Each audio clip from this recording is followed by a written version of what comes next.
जय हिंद साथियों। तो साथियों शुरू करते हैं आज चाइल्ड डेवलपमेंट एंड पेडागोजी का प्रैक्टिस सेट नंबर 9। पिछले 8 प्रैक्टिस सेटों में हम क्वेश्चन नंबर 240 तक कवर कर चुके हैं। तो आज का प्रैक्टिस सेट होगा हमारा क्वेश्चन नंबर 241 से।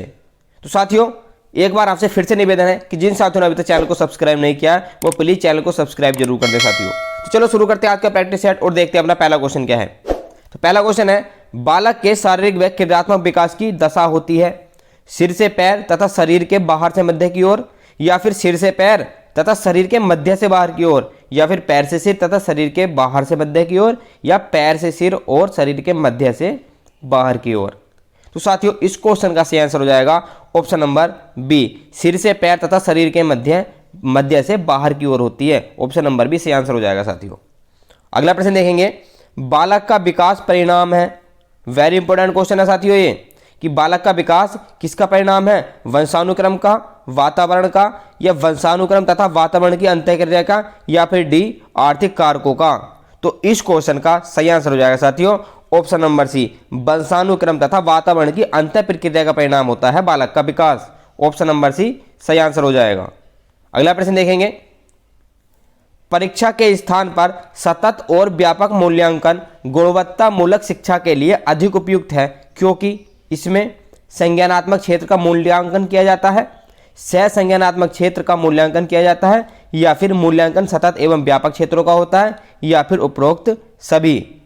तो साथियों इस क्वेश्चन का सही आंसर हो जाएगा ऑप्शन नंबर डी, उपरोक्त सभी। ऑप्शन नंबर डी सही आंसर हो जाएगा। और ये छत्तीसगढ़ के टेट 2011 में आया हुआ क्वेश्चन है साथियों ये। तो वीडियो में अंत तक हमारे साथ जुड़े रहें, बहुत ही इंपॉर्टेंट क्वेश्चन होने वाले हैं साथियों।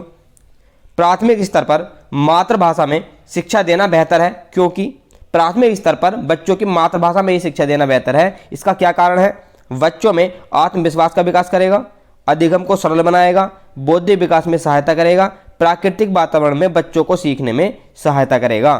तो यूपी टेट 2011 में आया हुआ क्वेश्चन है। तो इस क्वेश्चन का सही आंसर हो जाएगा साथियों ऑप्शन नंबर डी, कि प्राकृतिक वातावरण में बच्चों को सीखने में सहायता करेगा। ऑप्शन नंबर डी सही आंसर हो जाएगा। अगला प्रश्न देखेंगे, श्यामपट्ट पर लिखते समय महत्वपूर्ण क्या है। वेरी इंपॉर्टेंट क्वेश्चन है कि जब आप श्यामपट्ट पर लिखते हो तो उसमें सबसे महत्वपूर्ण क्या है, अच्छी लिखावट, लेखन में स्पष्टता, बड़े अक्षरों में लिखना, या फिर छोटे अक्षरों में लिखना। तो इस क्वेश्चन का सही आंसर हो जाएगा साथियों ऑप्शन नंबर ए, अच्छी लिखावट। अच्छी लिखावट जिससे कि बच्चा उसकी तरफ अट्रैक्ट हो जाए, बोर्ड पर ही ध्यान रखे अपना। तो अच्छी लिखावट ऑप्शन नंबर ए सही आंसर हो जाएगा।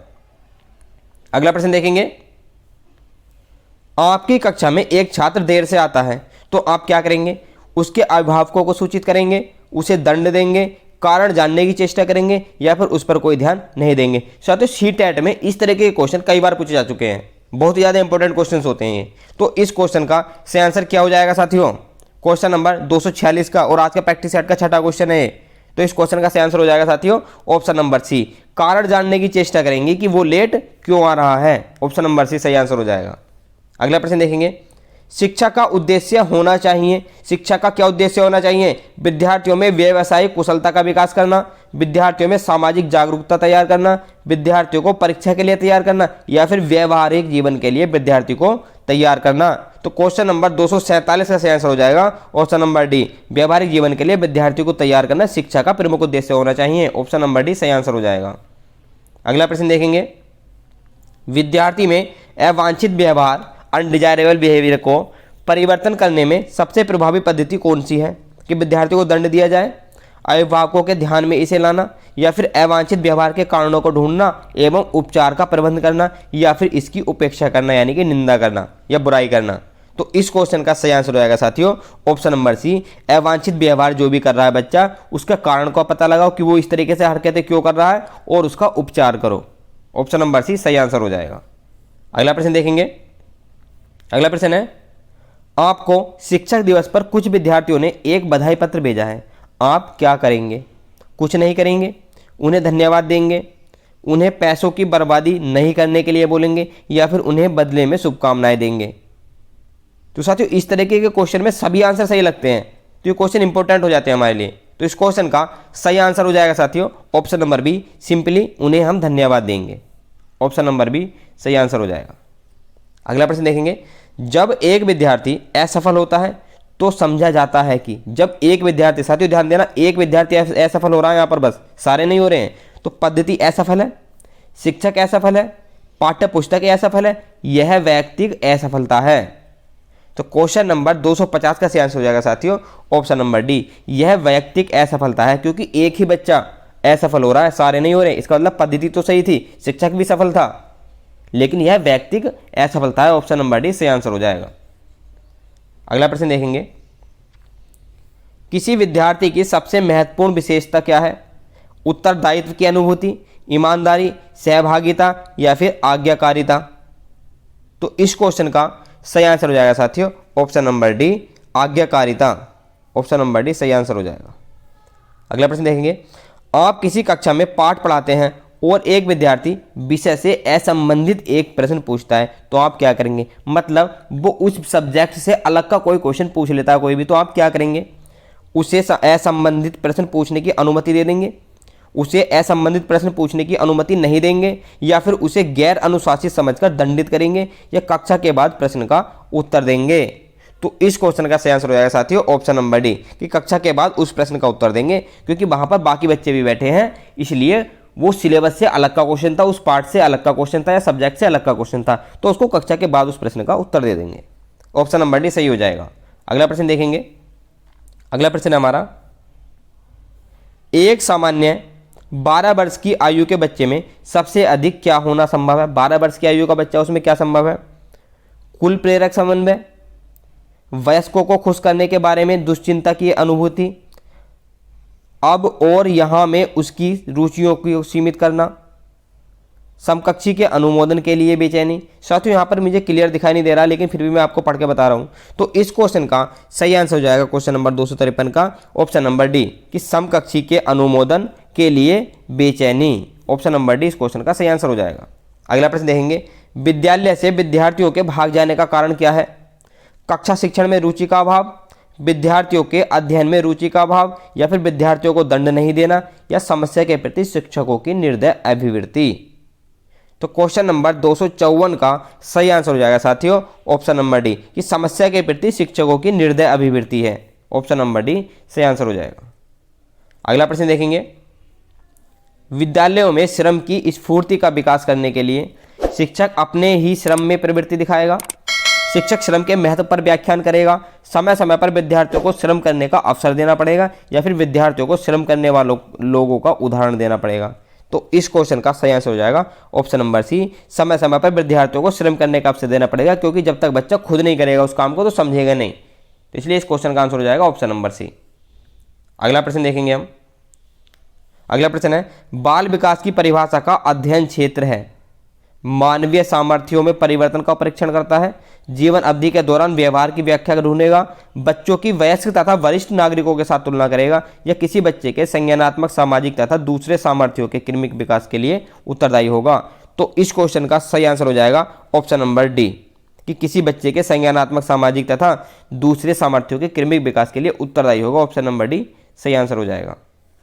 अगला वाला प्रश्न देखेंगे, इससे प्रश्न नंबर है तुम्हारा 257, प्राथमिक शिक्षक के लिए बाल मनोविज्ञान का ज्ञान आवश्यक है क्योंकि?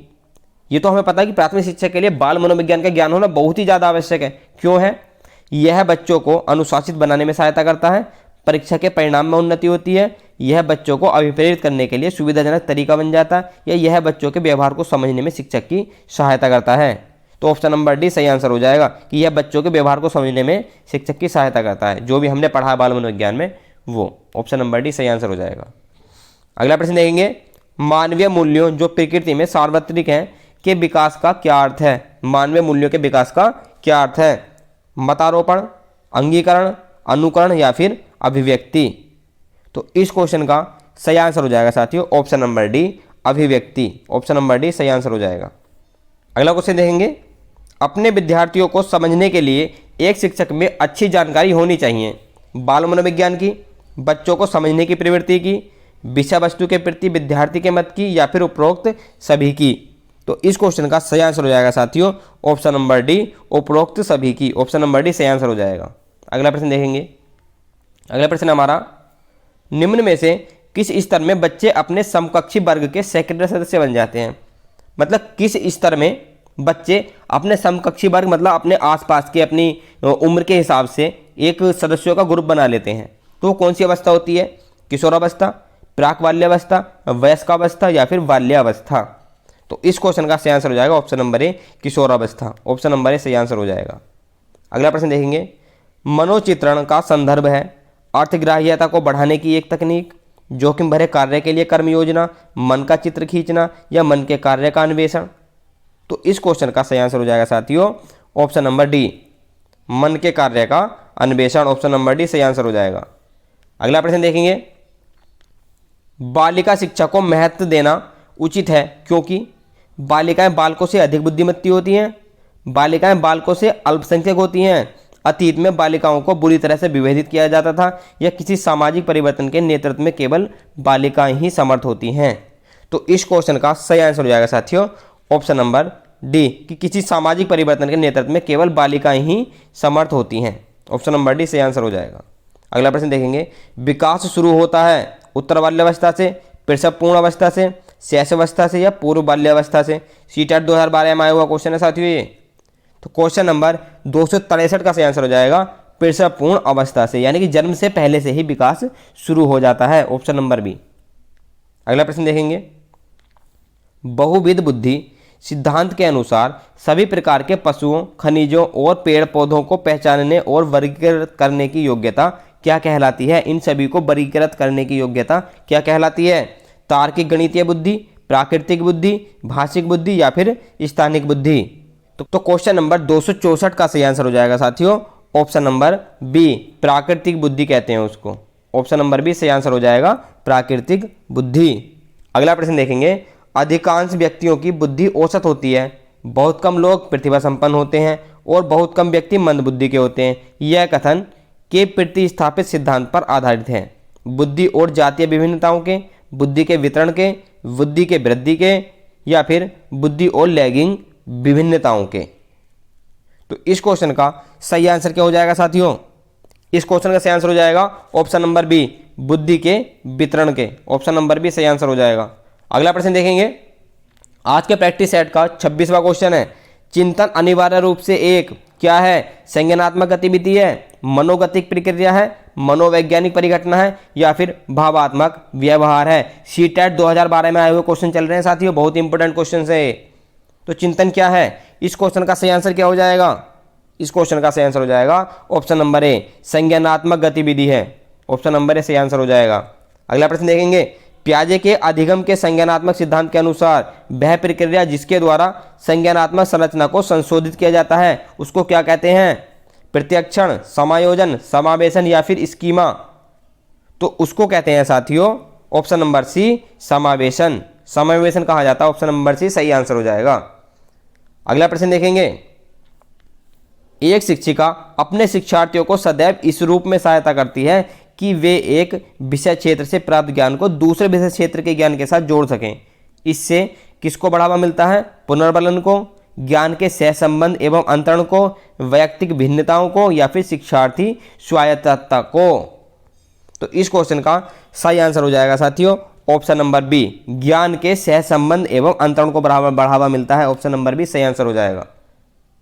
अगला प्रश्न देखेंगे, विज्ञान एवं कला प्रदर्शनियां, संगीत एवं नृत्य प्रस्तुतियां तथा विद्यालय पत्रिका निकालना के लिए है। किस लिए होता है? शिक्षार्थियों को सृजनात्मकता मार्ग उपलब्ध कराने के लिए, विभिन्न व्यवसायों के लिए, विद्यार्थियों को प्रशिक्षित करने के लिए, विद्यालय का नाम रोशन करने के लिए या फिर अभिभावकों को संतुष्ट करने के लिए।